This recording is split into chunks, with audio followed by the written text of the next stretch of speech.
आइए स्टूडेंट्स, आज हम बात कर लेते हैं लैग्रेंजेस इंटरपोलेशन फार्मूला के बारे में। ये Lagrange's interpolation formula unequal intervals के कैटेगरी का पहला फार्मूला है। ये फार्मूला बेसिकली अनइक्वल्स इंटरवल्स, यहाँ पर एक्स की वैल्यूज़ जो है वो हमारी अनइक्वल रहती है, बीच उनका जो गैप है बिटवीन दी टू वैल्यूज़, वो अगर अनइक्वल रहता है तो वहाँ पर हम लैग्रेंज इंटरपोलेशन फार्मूला का यूज़ करते हैं।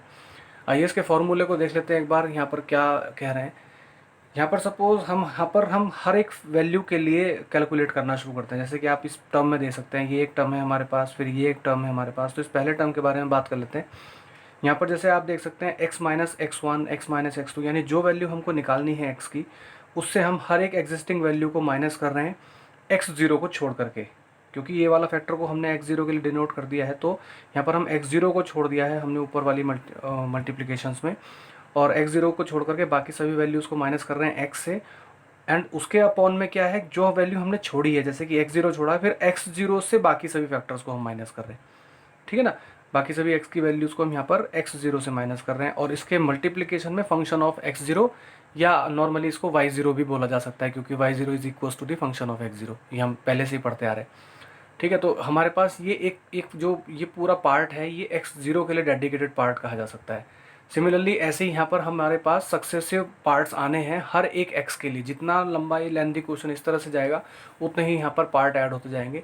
आ जाते हैं x1 के लिए, समझ लेते हैं। अब आप यहाँ पर देख सकते हैं कि अगर ये वाला पार्ट x1 के लिए डेडिकेटेड है, तो यहाँ पर ऊपर से x माइनस एक्स0 और x1 यहाँ पर छोड़ दिया गया। देखिए x minus x two, x minus x three, ये सब चलता जाएगा, बस यहाँ पर x1 छूट गया है, बाकी xn तक चल करके जाएगा।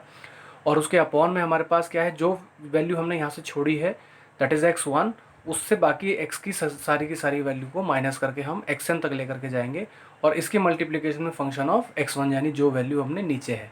ठीक है, तो यही एक पूरा का पूरा formula x2, x3, x4 up to xn तक चलता रहता है। तो फाइनली ये वैल्यू क्या बन जाएगी, x minus x0, x minus x1 and on, ये सब हमारे पास वैल्यू चलती जाएगी कब तक, x माइनस xn-1 तक। ठीक है, और यहाँ पर हमने क्या छोड़ा है, xn छोड़ा है, तो हमारे पास यहाँ पर xn आ गया है, xn minus x0, xn minus x1 up to xn minus xn-1, और फंक्शन ऑफ xn ओनली। ठीक है, तो ज़्यादा उस पर बात ना करते हुए हम एक एग्जाम्पल देख लेते हैं, और उसके हिसाब से समझने की कोशिश करते हैं कि हम वैल्यूज़ को किस तरह से रखेंगे। आइए एक एग्जाम्पल देख लेते हैं इसका। हमने यहाँ पर एक एग्जाम्पल ले लिया है, find y at x equals to 10। हमने यहाँ पर x इक्वल्स टू 10 पर y की वैल्यू को फाइंड आउट करना है। एक छोटा सा एग्जाम्पल लिया है हमने, उसको हम लैग्रेंज मेथड के थ्रू देख रहे हैं। अब आप यहाँ पर देख सकते हैं कि x के बीच में जो गैप है वैल्यूज़ के बीच में, यहाँ पर आप देख सकते हैं 1 का गैप है, यहाँ पर 3 का गैप है, यहाँ पर हमारे पास फिर से 2 का गैप है। तो ये अनइक्वल इंटरवल्स बोले जा सकते हैं, इसलिए हम यहाँ पर लैग्रेंज फार्मूला को अप्लाई करने जा रहे हैं। हमें यहाँ पर देखना है, हमारे पास x की वैल्यू है 10, ये हमारे पास पहली वैल्यू आ गई है x0। ठीक है, ये हमारे पास x1, x2 एंड x3। ठीक है, ज़्यादा देर ना करते हुए फार्मूला में आते हैं सीधे से। अब हम फंक्शन की वैल्यू निकालने वाले हैं कि फंक्शन ऑफ 10 हमारे पास क्या निकल करके आने वाला है। तो हमें याद है आपको फार्मूला से x माइनस, और पहले वाले वैल्यू में हम x0 को छोड़ेंगे, तो हमारे पास 10 जो हमें वैल्यू निकालनी है, 10 माइनस 6 मल्टीप्लाई विथ 10 माइनस 9, और इन सबको सभी वैल्यूज़ के साथ माइनस कर देंगे, 10 माइनस 11। सो वैल्यू ख़त्म हो गई है। आ जाता है अपॉन में, हमने यहाँ से क्या वैल्यू छोड़ी है, 5। तो ठीक है, तो 5 में से अब सारी वैल्यू को घटा देंगे, 5 minus 6 multiply with 5 minus 9 multiply with 5 minus 11। सब वैल्यू फिनिश हो गए हैं, और मल्टीप्लिकेशन में हम यहाँ पर लिखेंगे y0, यानी function of x0, that is 12। तो ये हमारे पास पहला फैक्टर आ गया है। प्लस आ जाते हैं हम दूसरी वैल्यू के लिए। तो दूसरी वैल्यू में हम, क्योंकि x से ही माइनस करने वाले हैं, तो यहाँ पर तो 10 ही रहने वाला है। 10 माइनस, अब यहाँ पर हम 5 आ जाएंगे, और अब हम x1 की वैल्यूज़ को छोड़ेंगे। तो 10 माइनस 5 हो गया, 10 माइनस अब अगली वैल्यू 9, 10 माइनस 11 अपॉन, अब हमने जो वैल्यू यहाँ पे छोड़ी है that is of x1 which is 6, 6 minus x0 5, 6 minus x2 that is 9, 6 minus x3 that is 11, and function of x1 that is 13।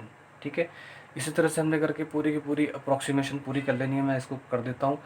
10 minus third value के लिए आते हैं x2 के लिए। तो 10 माइनस 5 6 आएगा, 9 यहाँ पर छूटेगा, तो 5, 10 माइनस 6, 10 माइनस 11 अगली वैल्यू। ठीक है, क्योंकि हमने यहाँ पर 6 को छोड़ दिया है, तो यहाँ पर अब नीचे, तो हमने 9 को छोड़ दिया है यहाँ पर, तो 9 नीचे आ जाएगा। 9 minus 5, 9 minus 6, 9 minus 11 and multiplication with the value of fx2 that is of 14 and finally एक ही फैक्टर रह गया हमारे पास, तो हम यहाँ पर इसको प्लस करके लिख सकते हैं। अब हमें यहाँ पर 11 को छोड़ना रहेगा, मीन्स 10 माइनस 5, 10 माइनस 6, 10 माइनस 9, 11 हमने छोड़ दिया, तो जो छोड़ दिया वो अब नीचे आ जाएगा। 11 माइनस 5, 11 माइनस 6, 11 माइनस 9 और multiplication with the 11th function means 16। तो बहुत सिंपल तरह से हमने यहाँ पर वैल्यू को बहुत आसानी से प्लेस कर लिया है। फॉर्मूले को बस एक बार समझने की ज़रूरत है और उसके बाद आप इजीली यहाँ पर कैलकुलेशन कर सकते हैं। अब बस हमें क्या करना है, इस वैल्यू को, इन वैल्यू को अलग अलग तरह करके हम यहाँ पर सॉल्व कर लेते हैं थ्रू दी कैलकुलेटर और उनको प्लस करके फिर इसका हम फाइनली आंसर निकाल देंगे। तो हम पहली वैल्यू को सॉल्व करके देखते हैं हमारे पास क्या वैल्यू आने वाली है। ये वैल्यू एक ही बारी में हमारे पास फाइनली कैलकुलेट होकर के आ जाती है। बस ब्रैकेट का यूज़ हमें बहुत प्रिसाइजली करना है, कुछ हमें यहाँ पर इनिशियल कैलकुलेशन करने की ज़रूरत नहीं है। बस ब्रैकेट के थ्रू आप अपनी वैल्यूज़ को सक्सेसिवली इसमें रखते जाएँ, आ जाते हैं इसकी वैल्यू के लिए easily.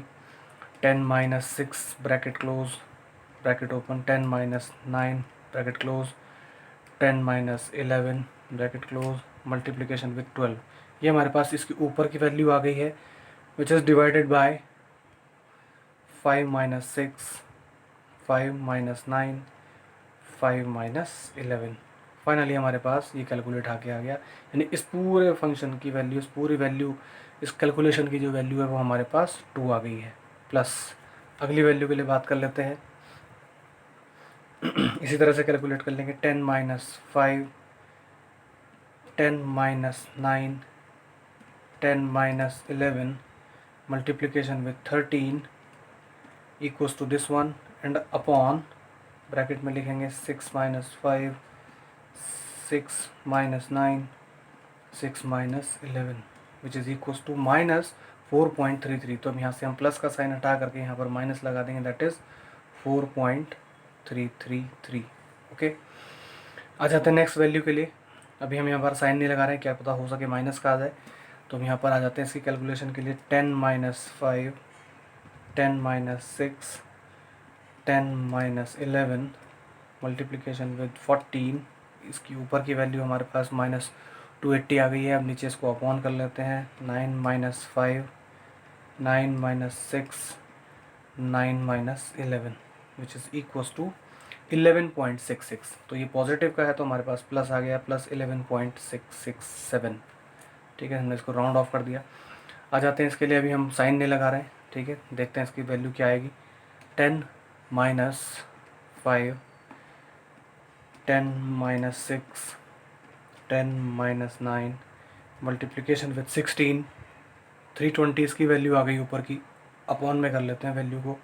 11 minus 5, 11 minus 6, 11 minus 9 equals to 5.333। तो ये क्योंकि पॉजिटिव किया ये तो हमारे यहाँ पर पॉजिटिव वैल्यू आ गई है। एंड फाइनली अब हमने क्या करना है, इन वैल्यूज़ को ऐड कर लेना है।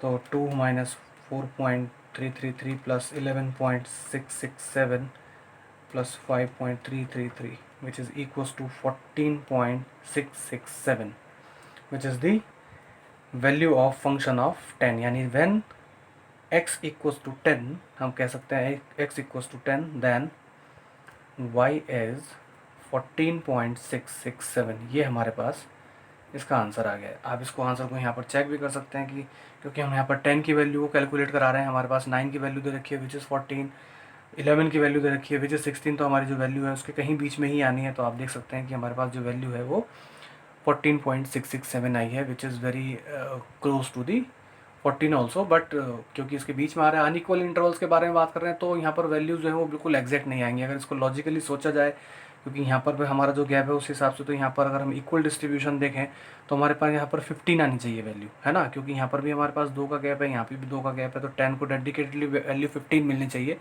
लेकिन क्योंकि यहाँ पर और जो पिछले वाले जो इंटरवल्स हैं वो भी पूरा इफेक्ट डालते हैं अपनी कैलकुलेशन में, तो इसलिए ये जो वैल्यू है वो near to the close related to this value या close related to this value भी आ सकती है।